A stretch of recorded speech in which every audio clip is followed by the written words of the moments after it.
Welcome to the KZGN News. Today we'll bring you up to date on the next meeting, Art Committee meeting, news from China Lake, City Council news, and much more. From the Rademacher Hills to Bee Mountain and the mighty Sierras, Ridgecrest to Inyokern and China Lake, this is your news for the Indian Wells Valley with the KZGN News crew. I'm Tom Wicknick, and here's what's news affecting Ridgecrest and the Indian Wells Valley. In news from Sacramento, Senate Republicans unveiled transportation investment plan for the Golden State. About a week ago, Senate Republicans held a roundtable discussion with members of the media to discuss their ideas on how to jumpstart the state investment in transportation infrastructure. Joining Senate Minority Leader Bob Huff were Senate Republican Leader-elect Gene Fuller and Senator Janet Nguyen, who unveiled a transportation infrastructure investment package. This package does not contain a tax increase.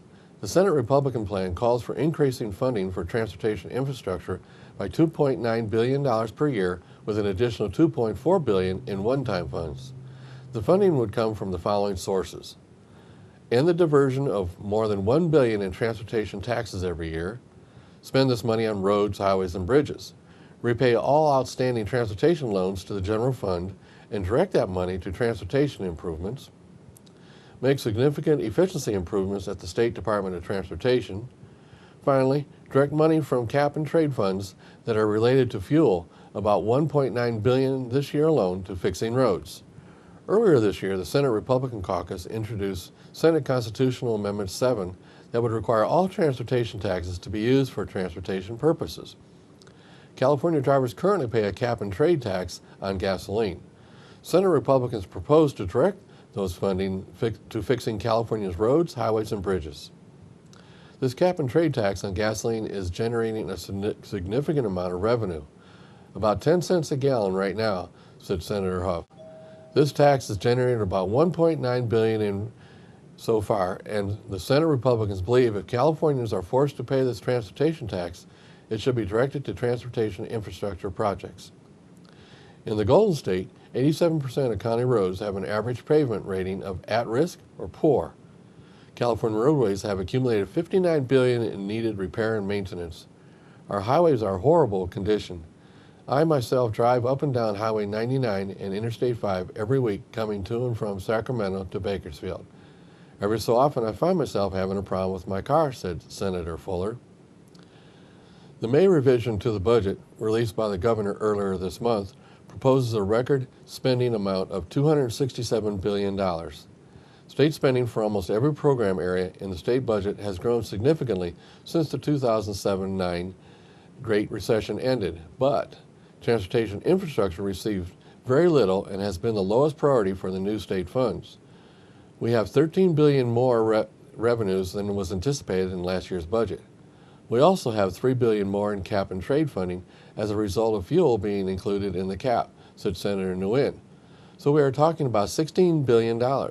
Surely, the legislature could direct some of those resources to improving our state and local highway system. The Senate Republican caucus introduced SCA 7, which would protect existing and future taxes for long-term commitment to transportation funding. It would ensure that future increases could only be used for construction, maintenance, and improvements to the transportation infrastructure. Bonds or debts could not be paid with these funds. The City Council held their beginning FY 2015 to 2016 budget meetings over the weekend. They started Friday evening and went into Saturday morning. They adjourned the Saturday meeting to continue tonight at 6 p.m. in Conference Room B. Next year's budget, as proposed by City Manager Dennis Spear, shows general fund revenue of $13.7 million and expenditures of $13.7 million. The budget sits positive by approximately $5,000. After the news, you'll have time to go down there and offer inputs into next year's budget. In news from China Lake, Weapons Division System becomes permanent structure aboard U.S. Navy carriers. In a story submitted by Brian Wolfcolt, NOC-WD Public Affairs Office, the Naval Sea Systems Command approved a ship change document earlier in the year that will enable Naval Air Warfare Center Weapons Division to permanently place their internally developed storage systems aboard all U.S. Navy aircraft carriers. Developed by NOC-WD's Spencer Hall and Eric von Brockhurst, the systems, known as Portable Geospace Product Library, provide geospatial intelligence for a carrier's aircrew. It's a much improved way of getting the same data that they were getting before, Van Broecker said. An online data bank versus a room full of DVDs. That's archaic by today's standards. Mission planners utilizing PGPL are able to accomplish their jobs more quickly and more efficiently. Each PGPL holds 75 terabytes of reference data specified by the Air Wing's targeteer. The data is used by mission planning staff to target threats in the area of conventional warfare. Previously, embarked PGPL systems were loaded and unloaded onto each carrier before and after deployment. Having tested the waters, PGPL's addition was described in the ship change document as mission capability and is greatly enhanced. NOC-WD was asked to address an issue concerning an antiquated system, said Captain Stephen Roberts, former Naval Strike and Air Force Center Staff Intelligence Officer. And after a brief trial period, I'm happy to say that their advancements have become the new standard. USS Ronald Reagan will be the second of 10 carriers under the ship change document to be fitted with the PGPL mounting and connection fixture in summer of 2015. They will be followed by a permanent installation in fall of 2015 aboard the USS Harry Truman. This system fills a critical gap in the Air Wing's mission planning and targeting capability, said Barry O'Neill, NOC-WD program lead. They save untold hours of valuable time and provide the only viable solution that is currently available. I'm glad to see the document making PGPL official as an installed component aboard all carriers. A PGPL was also requested and permanently installed at Commander, U.S. 3rd Fleet, U.S. San Diego, California. NOC-WD has been supplying PGPLs to ships and bases since 2010 when the first system rolled aboard the USS Carl Vinson. In news from the Water District held their first Cash for Grass Incentive Program drawing last Friday. There were 180 applications. The winners of the drawing are now eligible to receive $1 per square foot of front yard grass they eliminate and replace with drought-tolerant plants or xeriscape. The maximum award will be up to $2,000 per address.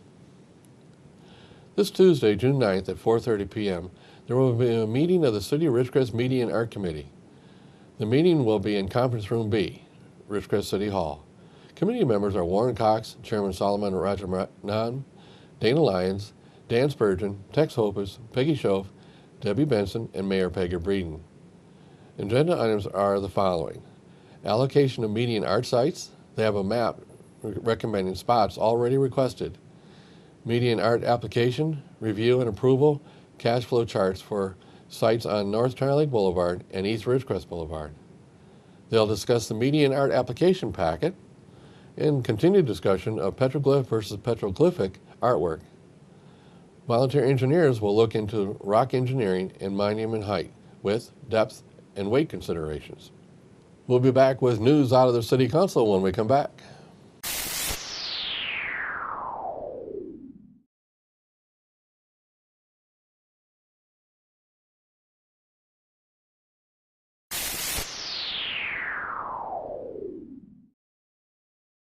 Welcome back, and in news from the City Council, we want to make sure everyone knows that the City Council will be hosting their first Town Hall meeting since the last election.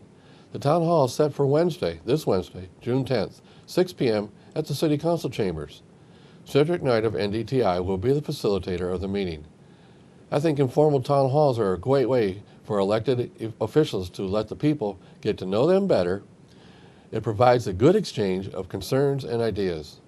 The main topic for this first town hall will be economic development. The council has struggled over the years on how to promote economic development. Everyone recognizes that the Navy at China Lake is our main industry that makes Ridgecrest exist. So past economic development has always been tried to promote business in coordination with the base or promote diversification. The council wants to hear what the people think should be done to encourage economic development. I know a lot of people out there have ideas of what should be done and what shouldn't be done. Anyway, put on your thinking caps. Let's get ideas from all of you out there. Attend this meeting and enter into the discussion. Economic development is important to have a thriving community. We need new ideas. We need you all to get involved. Someone out there may just have the right idea we need. Don't just sit home and talk about it. Get involved. The council really does want to hear your ideas. The town hall is set for this Wednesday, 6 p.m., June 10th, at the City Council Chambers. Plan on being there. On the heels of last month's special Adopt a Dog promotion in May, the Ridgecrest Animal Shelter has announced that June will be Adopt a Cat Month. This special allows adoption at no cost to adopt any cat. The Indian Wells Valley Humane Society has sponsored this special event. All cats will be provided with all their shots, examination, license, spay or neutering. In addition, the totally free cat adoptions, they are offering spay or neutering vouchers to get your current pet fixed. If it isn't already, get your voucher. The vouchers are available for $25 for owned dogs and $20 for owned cats. Ridgecrest Animal Shelter is located on County Line Road. They are open 5 days per week, Tuesday through Saturday. They are open 11 to 5, Tuesday through Friday, and from 10 to 4 on Saturdays. For more information, you can call the shelter at 760-499-5190. The Ridgecrest Lions Club and Knights of Columbus are doing a fundraiser bingo event to support the July 4th fireworks display. This is their major event for the year. They need financial help from all of us to make the fireworks display great.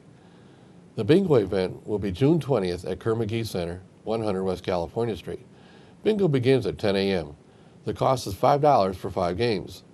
After the opening set of games, there will be more games and prizes. For more info, contact Lion Steve Morgan, 760-375-2715, or Michael Lewis at 760-217-9015. They are also looking for sponsors for the fireworks. Call them for more info. Again, this bingo event will be June 20th at Kerr McGee Center. In news from the Ridgecrest Chamber of Commerce, the Chamber will have a special luncheon tomorrow. They will honor our community award winners and install the new board of directors. Reservations are required to attend. The Chamber will present awards in several categories, including seniors, youth, beautification, business person of the year, service, ambassador of the year, and the Chairman's Award. In addition, the 2015-16 board of directors will be installed by incoming chairwoman of the board, Tina Warren. We will also recognize outgoing Chairman Eric Bruin and departing board members Jay Chun, Mary Alvarado, Jenny DeAngelis, Judy Faust, and Laura Lurwick. The luncheon will be held tomorrow at Spring Hill Suites beginning at 11:30 a.m. Cost of the special luncheon will be $30 per person. Reservations must be made.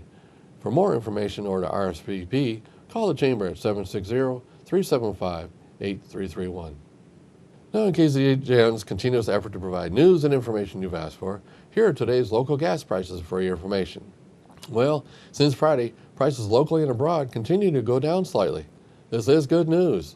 As of this morning, Ridgecrest is ranging from $3.45 to $4.09. Lancaster is going from $3.53 to $3.89. The LA Valley area is going $3.53 to $3.69. And the Bishop area is $3.71 to $3.99. We have 5 stations coming in at the $3.43 figure. Ridgecrest is still the cheapest price in the area and all the other areas we monitor. Tune in with us Mondays, Wednesdays, and Fridays for updates. We at KZGN always suggest you shop locally and fill up here to support our local economy. Remember, when you pay any sales tax out of town, you're helping those cities pave their streets instead of here. Stay tuned for weather and sports when we come back.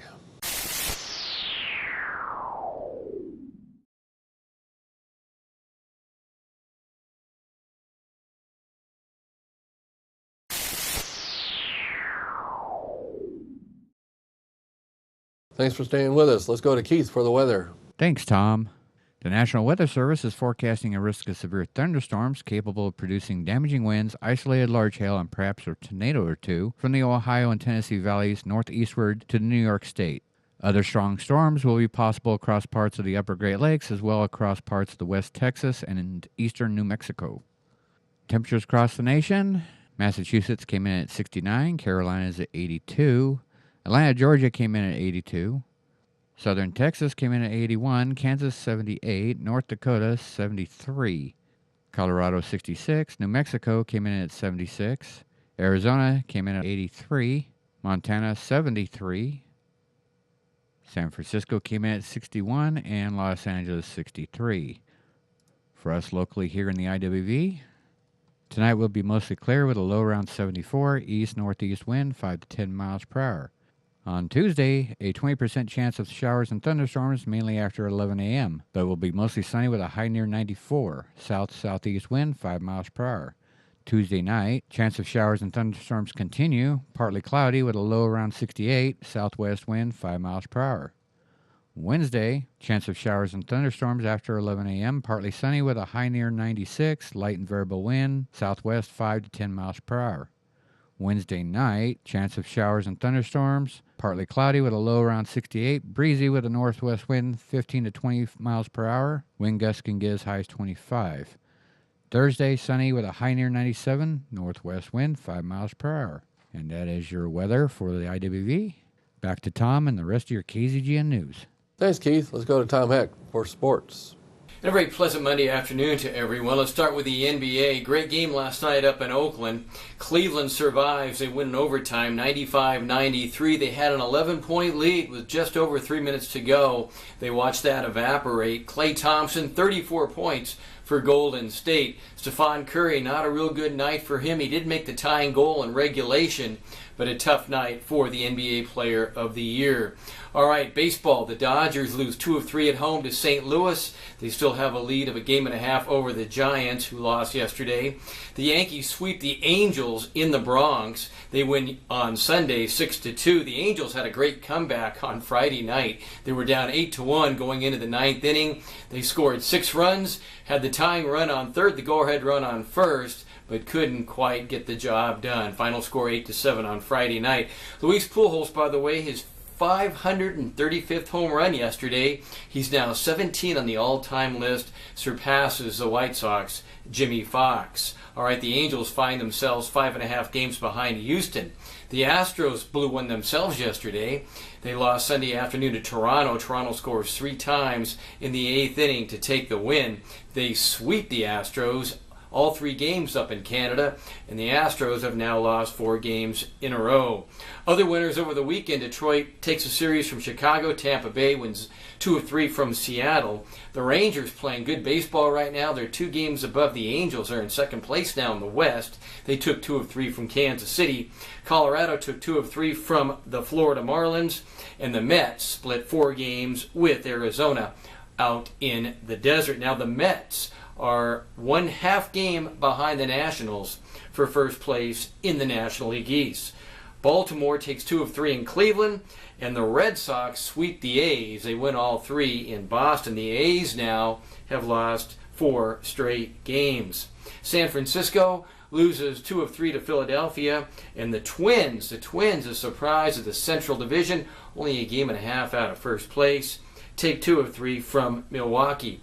NCAA baseball playoffs, Super Regionals. Tonight, it'll be Cal State Fullerton and Louisville. It's a do-or-die game for both teams. Cal State Fullerton won the first game. Louisville wins on Sunday. And tonight, Monday night, the 2 teams will play in Louisville to see who will go to Wichita next week for the College World Series. Cal State Fullerton, by the way, 4 times national champion. Other teams that have punched their tickets: Florida, Miami, Arkansas, and LSU, with other games going on tonight. In the NHL, Game 3 tonight, it'll be Tampa Bay at New York, series tied 1 game apiece. David Longworth, he wins a Memorial Golf Tournament, first major win ever. Tiger Woods finishes last of all the players that qualified. First time in his life that's happened to him, and he had the career worst of an 86 in his round on Saturday. Tough going for the Tiger right now. In horse racing, in the Triple Crown, we have a winner finally. American Pharoah, the first Triple Crown winner since 1978. He wins the Belmont Stakes this past weekend in New York. Boy, what a feat that is. That's your sports for this Monday. I'm Tom Heck for KZGN. So that's the news for today. Office of KZGN-TV know you have a choice in what you watch for your news. We all thank you for choosing us, KZGN-TV, Ridgecrest's only locally owned community TV station. Now stay with us for a very unique flyover at a sports event. There's a group of guys in Kansas City who do some formation flying in their own planes, and they decided they'd volunteer. They invited a couple of other groups to join them, and before they knew it, they had 49 people with airplanes signing up to join in. Watch this to the end for the full effect. so proud.